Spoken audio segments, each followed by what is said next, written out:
Apakah Indonesia sudah terlalu dilebih-lebihkan oleh dunia saat ini ketika Alain melontarkan kalimat tersebut?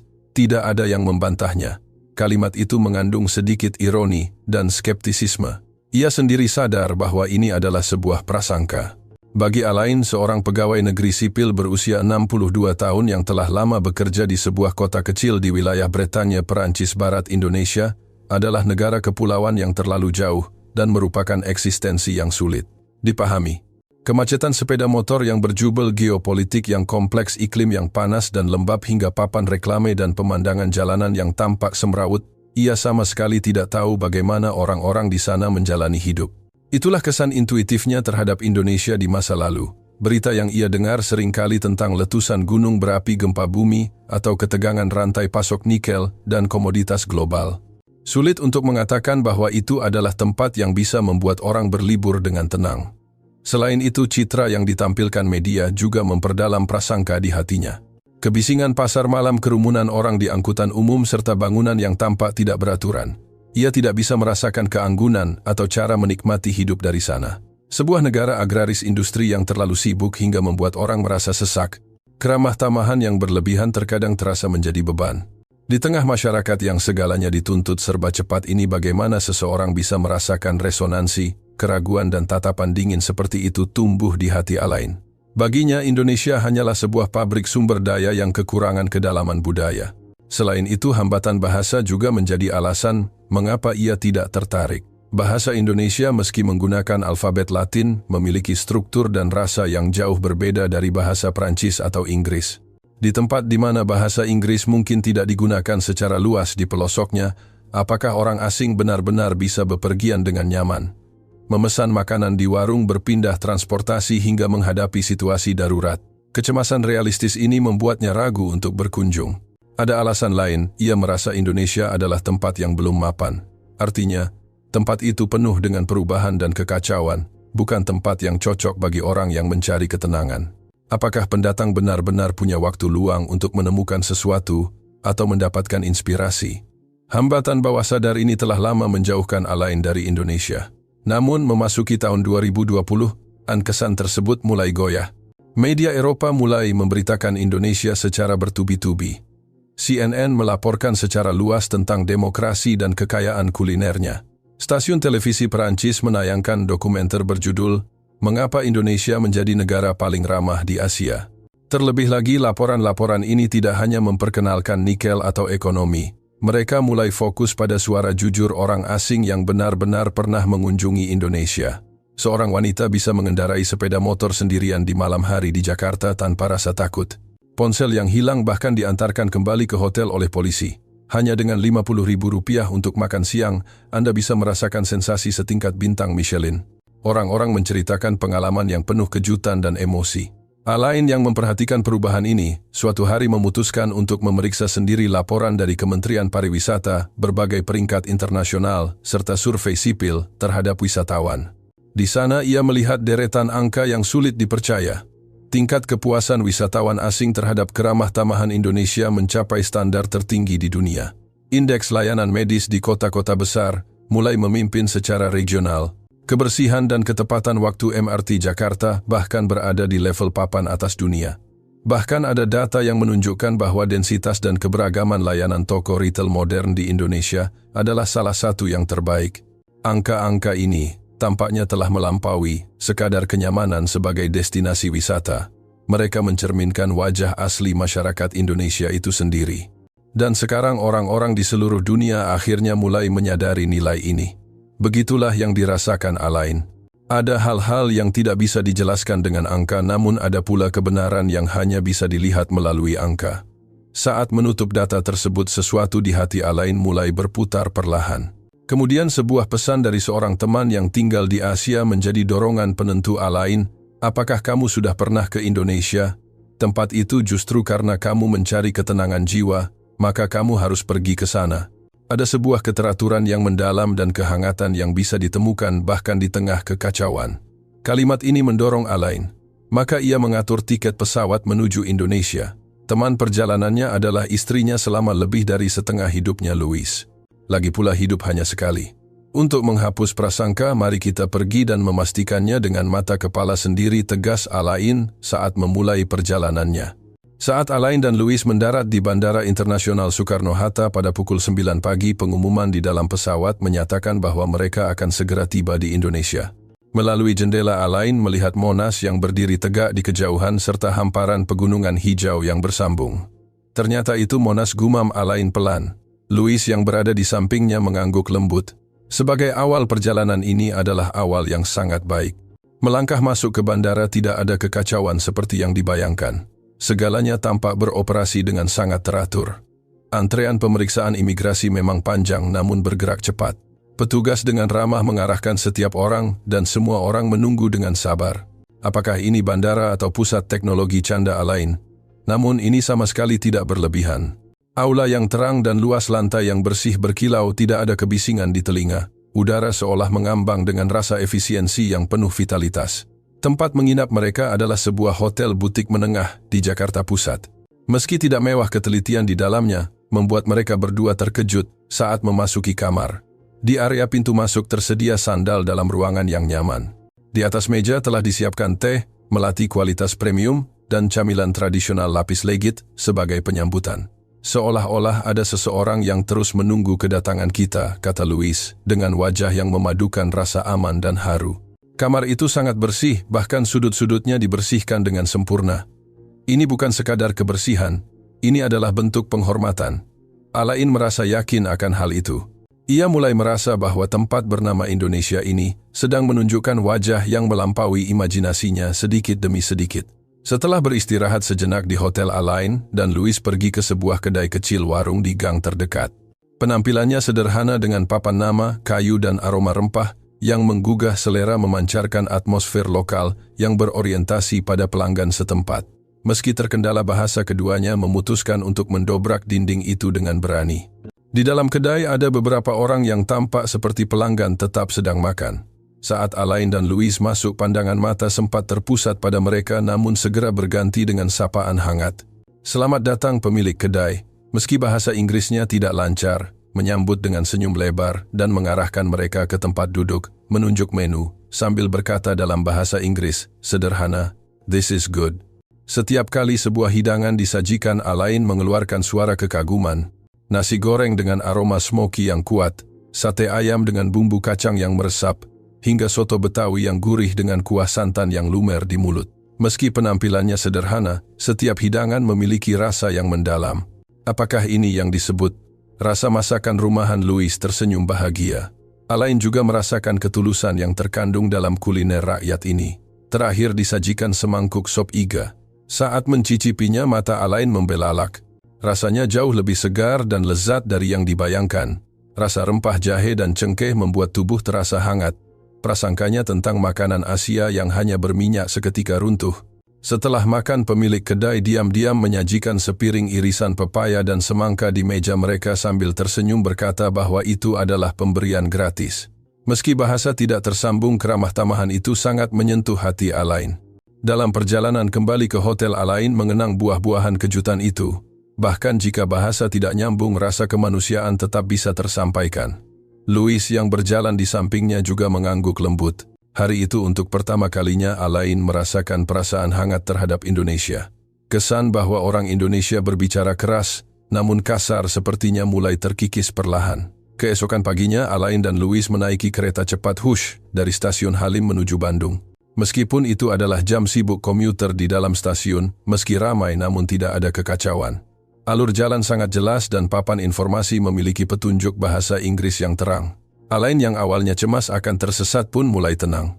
Saat berdiri di peron kereta cepat, keduanya merasakan semacam keteraturan yang aneh. Orang-orang mengantre dengan tertib mendahulukan penumpang yang turun, dan setiap orang menunggu dengan tenang. Tak lama kemudian, kereta berwarna putih dengan aksen merah yang elegan meluncur masuk dan berhenti tepat di posisi yang ditentukan. Alain melihat jam tangannya dan tidak bisa menahan seruan, bahkan tidak ada selisih 1 menit pun. Benar-benar sangat tepat waktu. Bagian dalam gerbong juga memberinya dampak besar. Kursinya luas dan bersih, tidak ada orang yang berbicara keras di telepon. Lingkungannya sangat tenang dan nyaman. Ini sudah tidak seperti alat transportasi, lebih seperti ruang istirahat yang bergerak, kata Louis, yang disetujui sepenuhnya oleh Alain. Di luar jendela pemandangan kota dan sawah berlalu, namun di dalam kereta terasa stabil dan damai. Setelah beberapa saat, Alain membuka kotak nasi kotak yang dibelinya di stasiun. Di dalamnya tertata rapi sepotong rendang daging yang tebal, telur balado urap sayur, dan sambal hijau yang tertata estetis di atas nasi putih. Ini benar-benar saturasi budaya makan lokal yang dipadatkan. Alain tak henti memuji. Meski ini makanan rakyat, namun memberikan rasa puas yang luar biasa. Selain rasanya, suhu dan porsi makanan itu juga membuat Alain tersentuh. Seiring kereta melaju cepat dengan tenang, Alain teringat pengalaman kereta api di Eropa di masa lalu. Keterlambatan, mogok kerja, dan kekumuhan. Dibandingkan dengan hari-hari yang dianggap biasa itu, di sini seolah berada di dimensi lain. Ini bukan hanya masalah ketepatan waktu. Ini adalah mekanisme yang dibangun atas dasar kepercayaan dan rasa tanggung jawab antar manusia, kata Alain perlahan. Kereta cepat tiba tepat waktu di tujuan, dan saat itu kepercayaan terhadap cara kerja masyarakat Indonesia mulai tumbuh di hati Alain. Setibanya di Yogyakarta sebagai pusat budaya, Alain dan Louis pertama-tama mengunjungi keraton. Kompleks istana yang memiliki sejarah ratusan tahun ini memiliki suasana yang teduh dan berwibawa. Melangkah dari jalanan kota yang ramai ke dalam area istana seolah-olah menembus lorong waktu. Pohon-pohon beringin besar menaungi teriknya matahari.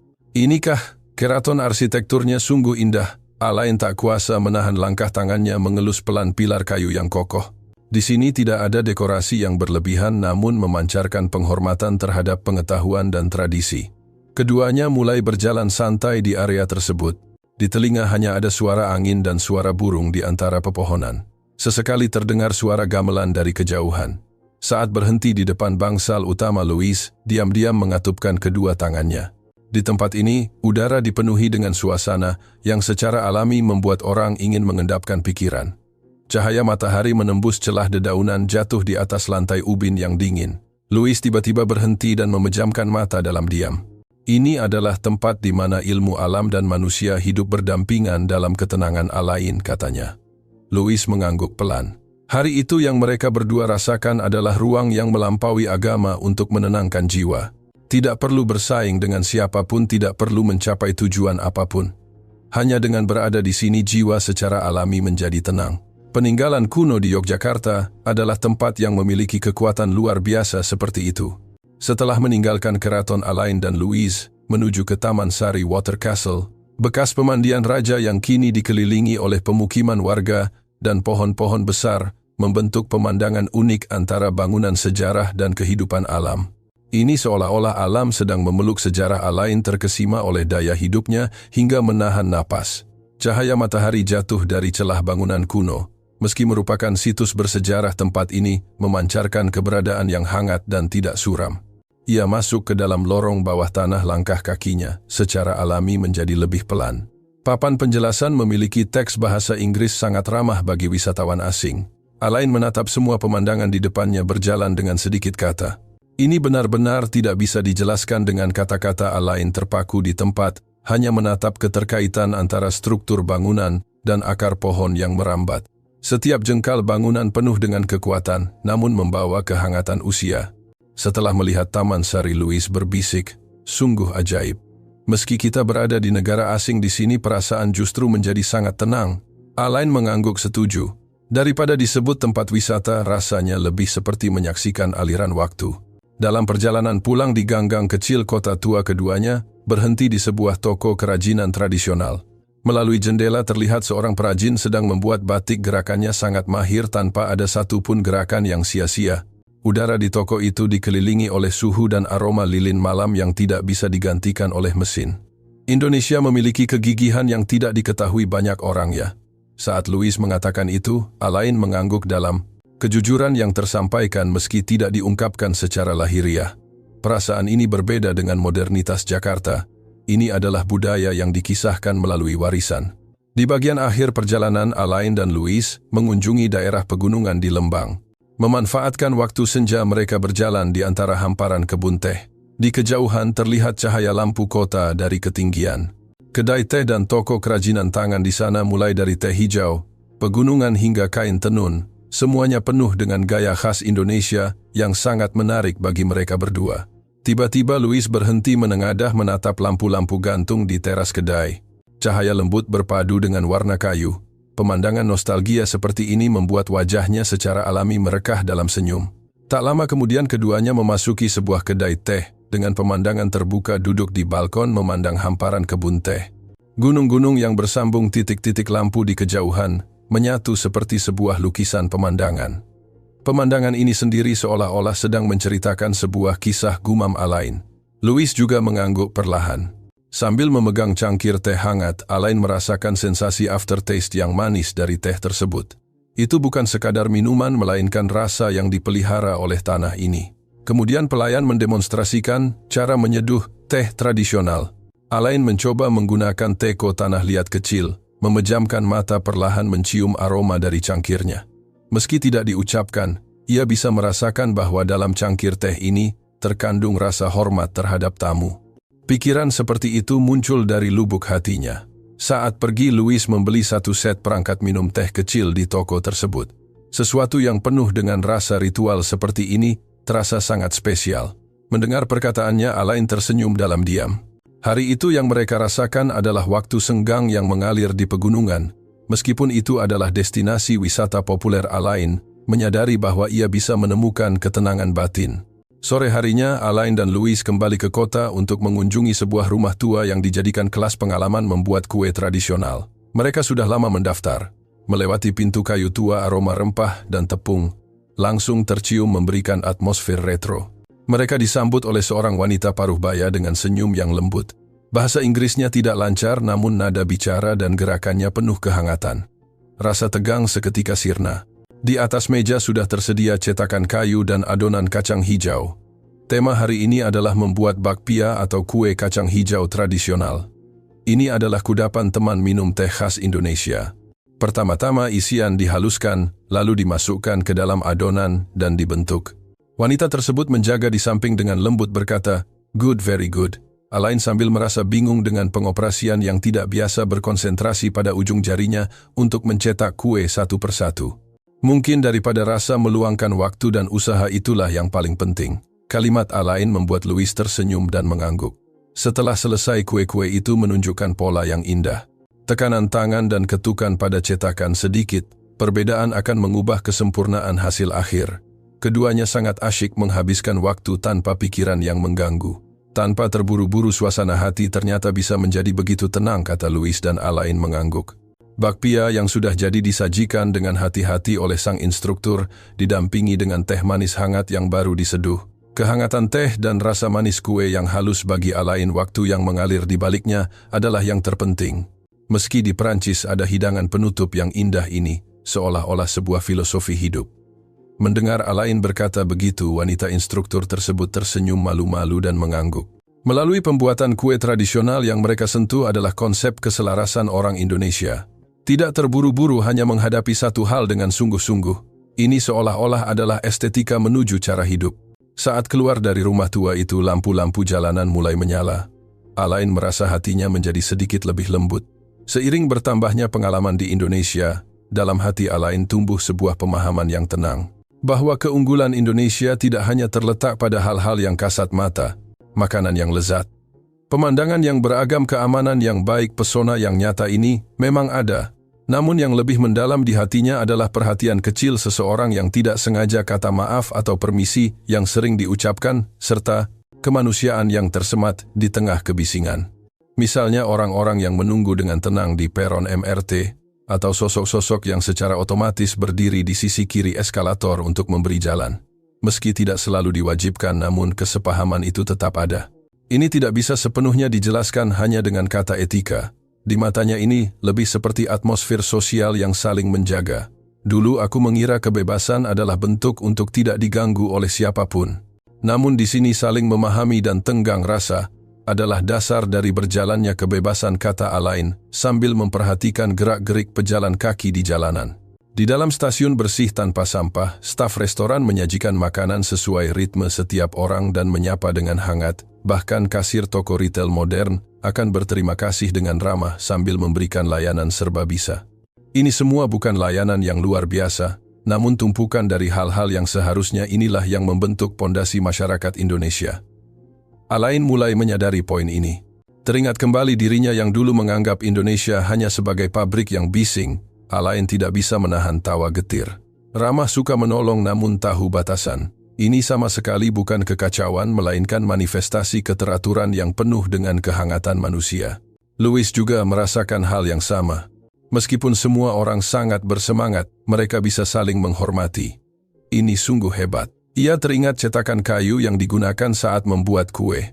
Alat itu telah digunakan puluhan tahun, sudut-sudutnya sudah halus karena sering disentuh. Budaya menghargai tradisi dan kemanusiaan di sana, terdapat kebajikan yang tidak pelit dalam mencurahkan perhatian. Alain tiba-tiba teringat perjalanan kariernya sendiri. Efisiensi logika aturan. Ia tidak bermaksud menyangkal nilai-nilai yang dijunjung tinggi di Eropa, namun keramahan dan fleksibilitas toleransi yang ia temui di Indonesia benar-benar meresap ke dalam batinnya. Di dalam gerbong kereta menuju bandara, Alain memandang keluar jendela sambil merenung dalam diam. Pemandangan kota di bawah jembatan layang berlalu. Pemandangan itu seolah mengumumkan berakhirnya perjalanan diiringi dengan sedikit rasa sepi, namun di lubuk hati terdalam mengalir kehangatan yang ajaib. Setiap tempat yang dikunjungi beberapa hari ini adalah pengalaman yang membekas masing-masing telah menggoyahkan nilai-nilai Alain. Perjalanan kali ini daripada disebut wisata, lebih seperti perjalanan menemukan diri yang baru, kata Alain dan Louis, yang di sampingnya tersenyum tenang. Di aula keberangkatan Bandara Soekarno-Hatta, wisatawan asing yang akan berangkat dan orang Indonesia yang baru pulang saling berlalu lalang. Memandang pemandangan ini, Alain bergumam dalam hati. Tidak menyangka akan ada perjalanan yang membuat jiwa begitu hangat dan tenang. Bisa merasakan Indonesia dalam hidup ini sungguh sangat baik. Yang membuatnya terharu adalah fondasi spiritual yang tidak bisa diceritakan sepenuhnya oleh angka dan statistik. Infrastruktur yang nyaman dan aman, masyarakat yang penuh vitalitas, namun teratur, dan dibaliknya adalah kebaikan yang ada di mana-mana, perhatian yang tidak mencolok namun nyata. Semua ini memenuhi hatinya, dan ia pun memahami inilah alasan mengapa Indonesia kini dilihat oleh dunia. Terima kasih telah menyaksikan. Jika Anda menyukai cerita ini, silakan tekan tombol suka dan berlangganan saluran kami. Kami juga menantikan komentar dari Anda semua. Sampai jumpa di video berikutnya.